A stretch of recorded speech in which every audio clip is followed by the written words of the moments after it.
کسی کمزور کا مذاق اڑائے، یہ آخری درجے کی گندگی ہے جو انسانوں کے دلوں میں سڑی ہوتی ہے۔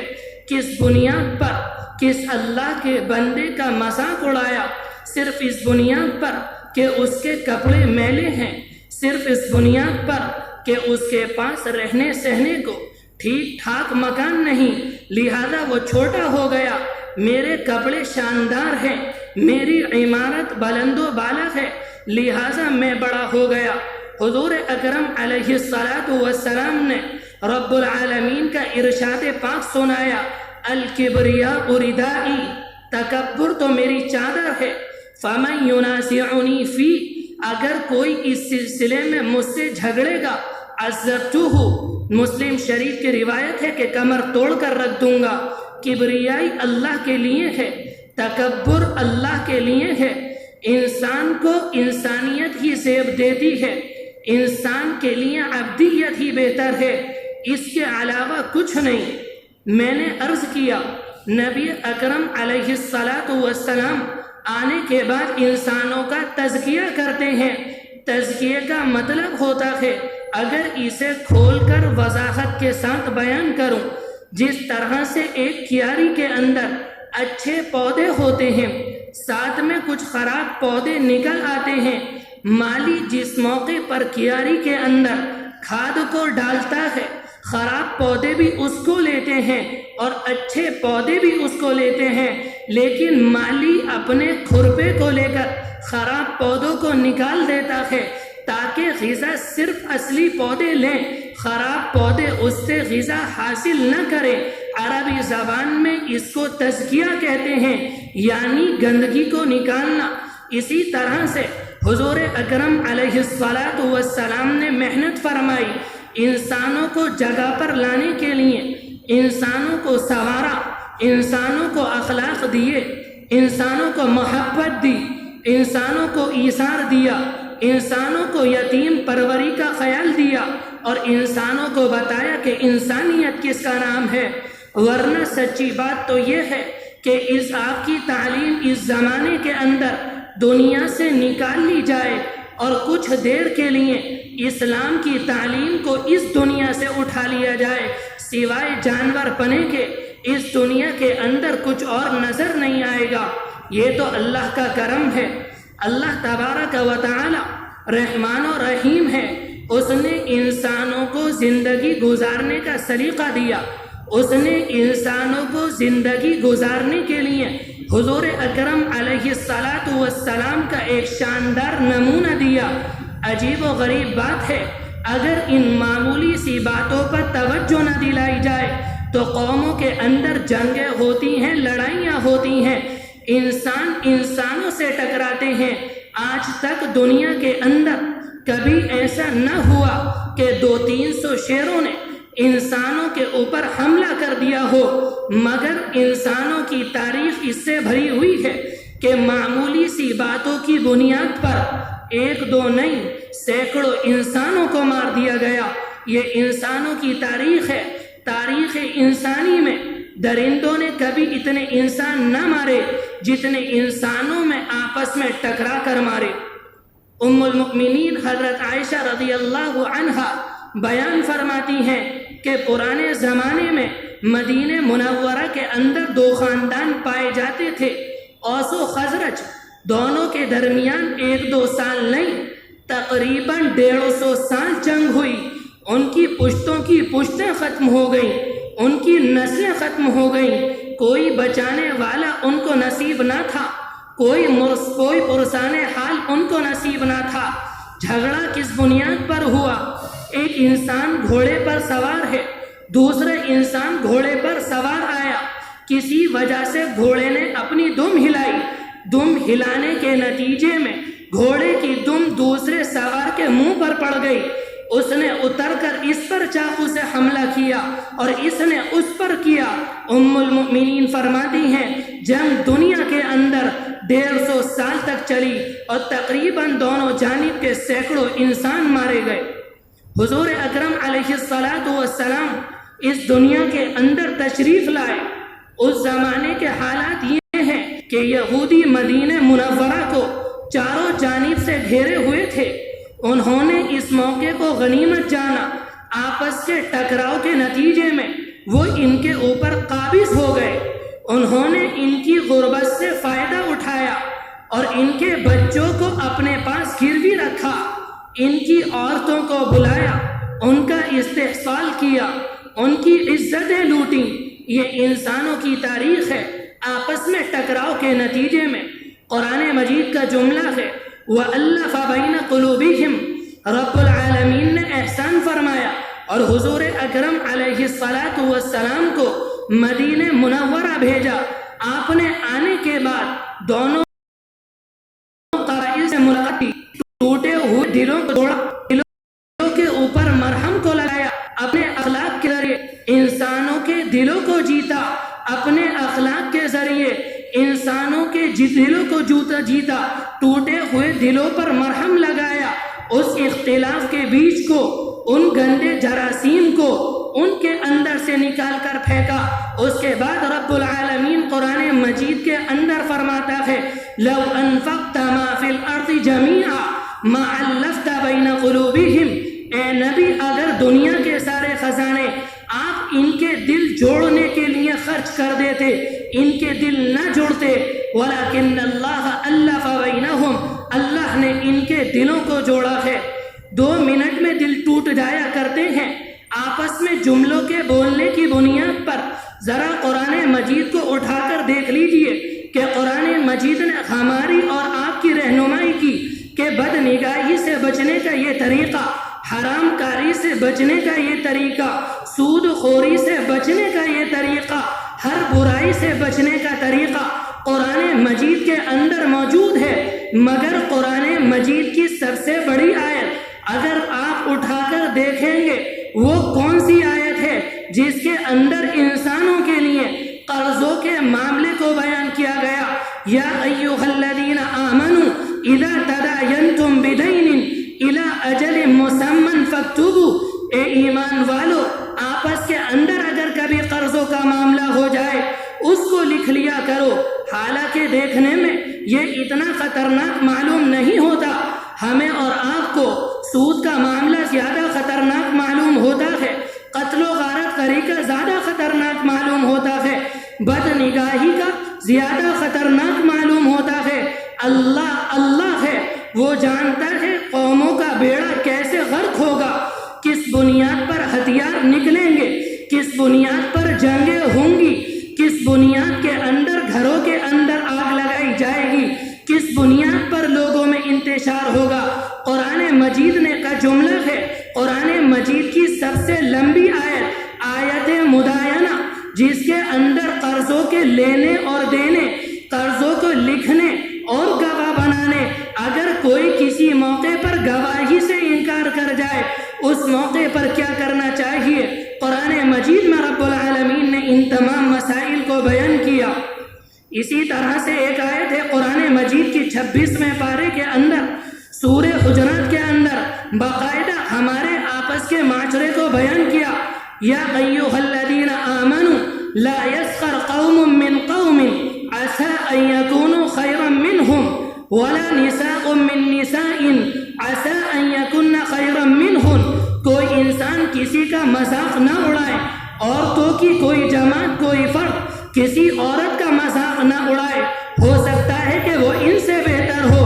آگے فرمایا وَلَا تَلْمِزُوا أَنفُسَكُمْ وَلَا تَنَابَزُوا بِالْأَلْقَابِ، خبردار کسی پر طعن و تشنیع نہ کرنا، کسی پر غلط جملے نہ کسنا، کسی کو برے القاب سے نہ پکارنا۔ ایسا لگتا ہے کہ ہمارے معاشرے میں یہ جملہ بالکل جواب اختیار کر گیا۔ کسی نابینے کو اندھا کہنا کوئی مسئلہ نہیں، کسی معذور کو لنگڑا کہنا کوئی مسئلہ نہیں، کسی کپڑے کو، کسی معذور کو اپاہج کہنا کوئی مسئلہ نہیں۔ یہ سارے کے سارے مسائل ایسے ہیں جو قرآن مجید کا صریح انکار اور قرآن مجید کی تعلیم کی نعوذ باللہ توہین ہے۔ قرآن مجید میں رب العالمین بیان فرماتا ہے فَلَا تُزَكُّوا أَنفُسَكُمْ، اپنے آپ کی پاکی کا دعویٰ مت کرو کہ ہم ایسے اور ہم ایسے، هُوَ أَعْلَمُ بِمَنِ اتَّقَى، وہ خوب واقف ہے کہ تم میں متقی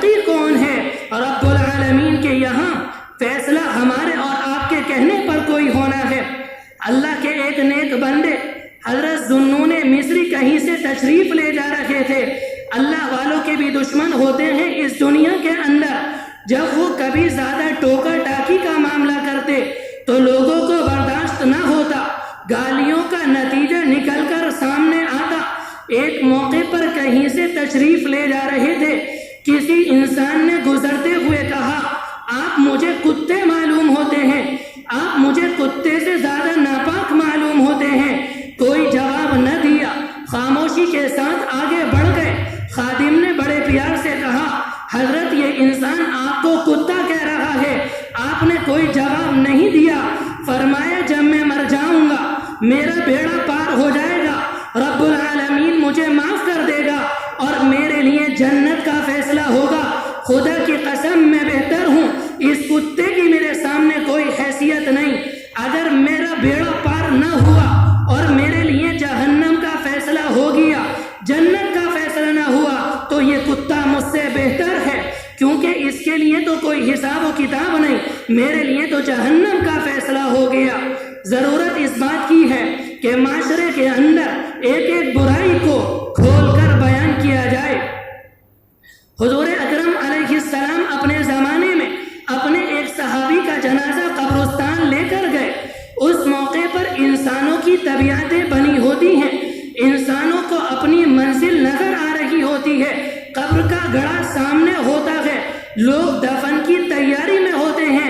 اس موقع پر آپ نے ایک لمبا چوڑا وعظ فرمایا کہ انسان کیسے مرتا ہے، فرشتے کیسے آتے ہیں، کس طرح سے روح کو نکالتے ہیں، ایمان والے کی روح کیسے نکلتی ہے اور کافر کی روح کیسے نکلتی ہے، اور جب میت کو دفن کر دیا جاتا ہے اس کے بعد فرشتے قبر کے اندر آتے ہیں اور میت کو بٹھاتے ہیں۔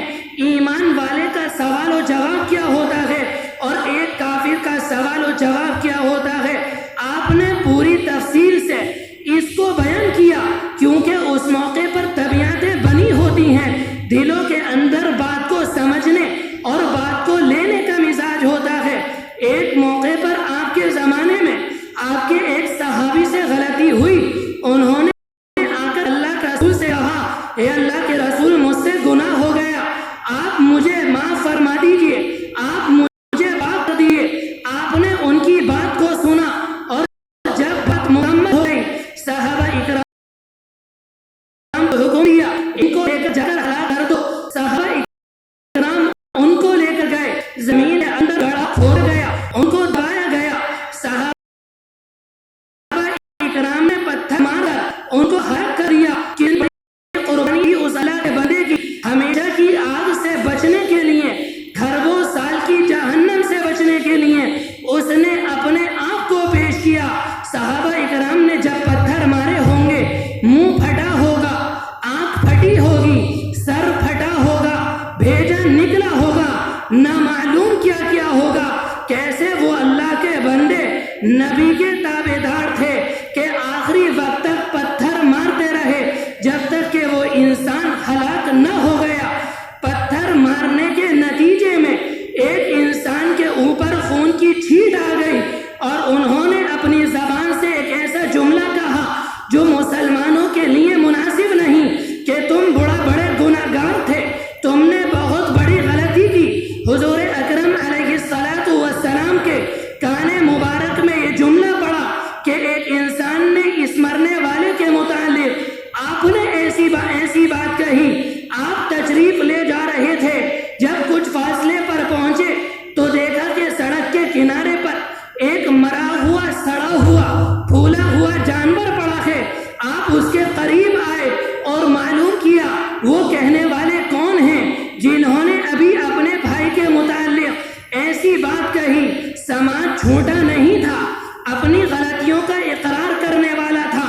آ کر بڑے ادب و احترام سے عرض کیا، اللہ کے رسول، میری زبان سے یہ جملہ نکلا ہے۔ آپ نے کہا آؤ، اور آنے کے بعد کہا یہ جو جانور پڑا ہے، مرا ہوا، سڑا ہوا، اس میں سے کھاؤ۔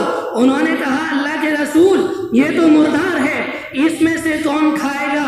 اس موقع پر آپ نے کہا، جس طرح سے تم نے اپنے بھائی کی غیبت کی ہے، اگر تم اس مردار کے گوشت نہیں کھاتے تو تم نے اپنے مردار بھائی کے گوشت کو کھایا ہے۔ وہاں جہاں اللہ کے رسول ایک انسان کے غلطی کے نتیجے میں کسی اپنے صحابی کو زبان کھولنے کی اجازت نہیں دے رہے، ہمیں اور آپ کو کیا حق بنتا ہے کہ ہم اپنی زبان سے کسی کے متعلق کوئی جملہ کہیں کہ وہ ایسا ہے اور ایسا ہے، اپنے آپ کو بڑا دکھانے کے لیے اور دوسرے کو چھوٹا دکھانے کے لیے۔ میرے بزرگوں، قرآن مجید کی آیت ہے ان السمع والبصر والفؤاد کل اولئک کان عنہ مسئولا۔ آج جو ہم زبان سے نکال رہے ہیں، کل کو اللہ معلوم کرے گا کس بنیاد پر یہ جملہ تم نے اپنی زبان سے نکالا تھا۔ آج جو بدنگاہی کر رہے ہیں، کل کو اللہ معلوم کرے گا تم نے کس بنیاد پر اس کو دیکھا تھا۔ آج جو غیبتیں سن رہے ہیں، کل کو اللہ معلوم کرے گا کس بنیاد پر تم نے یہ جملے سنے تھے۔ ہماری ساری کہانی ہمارے سامنے ہوگی، اگر ہم جھٹلانا چاہیں گے جھٹلا نہ سکیں گے۔ دو باتوں کی درخواست ہے کہ ہم میں سے ہر ایک اپنی زبان پر لگام لگائے، غلط باتوں سے، غلط محفلوں سے اجتناب کرے۔ حضور اکرم علیہ السلام نے فرمایا تھا کہ قیامت سے پہلے ایسا زمانہ آئے گا کہ انسان ماریں گی بھی اور مریں گے بھی، مارنے والے کو نہیں معلوم ہوگا میں نے اس کو کیوں مارا، اور مرنے والے کو نہیں معلوم ہوگا لوگوں نے مجھے کیوں مارا۔ اللہ تبارک و تعالی ایسے اندھے فتنوں سے ہماری عافیت فرمائے، ہمیں زندگی میں چین، سکون اور عافیت بھری زندگی نصیب فرمائے۔ وآخر دعوانا الحمدللہ۔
الحمد لله نحمده ونستعينه ونستغفره ونؤمن به ونتوكل عليه ونعوذ بالله من شرور أنفسنا ومن سيئات أعمالنا، من يهده الله فلا مضل له ومن يضلله فلا هادي له، ونشهد أن لا إله إلا الله وحده لا شريك له، ونشهد أن سيدنا ونبينا ومولانا محمد صلى الله عليه وسلم ومن تبعهم بإحسان إلى يوم الدين۔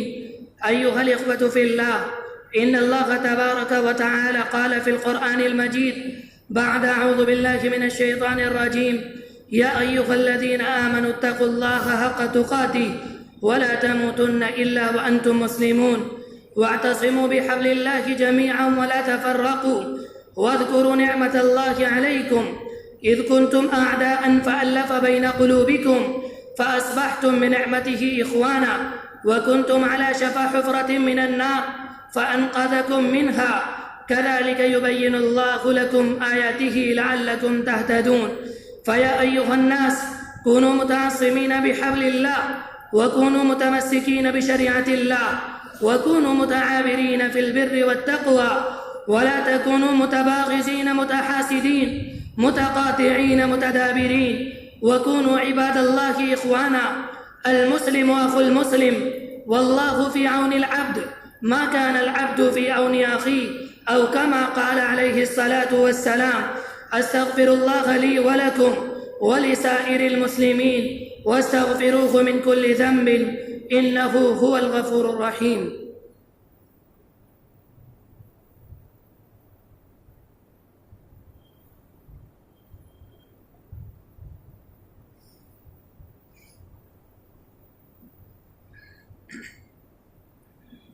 الحمد لله نحمده ونستعينه ونستغفره ونؤمن به ونتوكل عليه ونعوذ بالله من شرور أنفسنا ومن سيئات أعمالنا. من يهده الله فلا مضل له ومن يضلله فلا هادي له ونشهد أن لا إله إلا الله وحده لا شريك له ونشهد أن سيدنا ونبينا ومولانا محمد صلى الله عليه وسلم ومن تبعهم بإحسان إلى يوم الدين. أعوذ بالله من الشيطان الرجيم. إن الله وملائكته يصلون على النبي يا أيها الذين آمنوا صلوا عليه وسلموا تسليما. اللهم صل على سيدنا محمد وعلى آل سيدنا محمد كلما ذكره الذاكرون وكلما غفل عن ذكره الغافلون. اللهم صل على سيدنا محمد وعلى آله وأصحابه لا سيما على سيدنا أبي بكر وعمر وعثمان وعلي وعلى من بقي من الصحابة والتابعين رضي الله عنهم أجمعين ومن تبعهم بإحسان إلى يوم الدين. أولئك حزب الله ألا إن حزب الله هم المفلحون. اللهم اغفر لي ولمن أحسن إلي ولوالدي وللمؤمنين يوم يقوم الحساب. اللهم أعز الإسلام والمسلمين. اللهم أيد الإسلام والمسلمين. اللهم اجمع كلمة المسلمين. اللهم ألف بين قلوب المسلمين. اللهم أصلحهم وأصلح ذات بينهم وانصرهم على عدوك وعدوهم. اللهم انصر من نصر دين محمد صلى الله عليه وسلم وجعلنا منهم واخذل من خذل دين محمد صلى الله عليه وسلم ولا تجعلنا منهم. عباد الله رحمكم الله إن الله يأمر بالعدل والإحسان وإيتاء ذي القربى وينهى عن الفحشاء والمنكر والبغي يعظكم لعلكم تذكرون. اذكروا الله العلي العظيم يذكركم وادعوه يستجب لكم ولذكر الله أكبر والله يعلم ما تصنعون.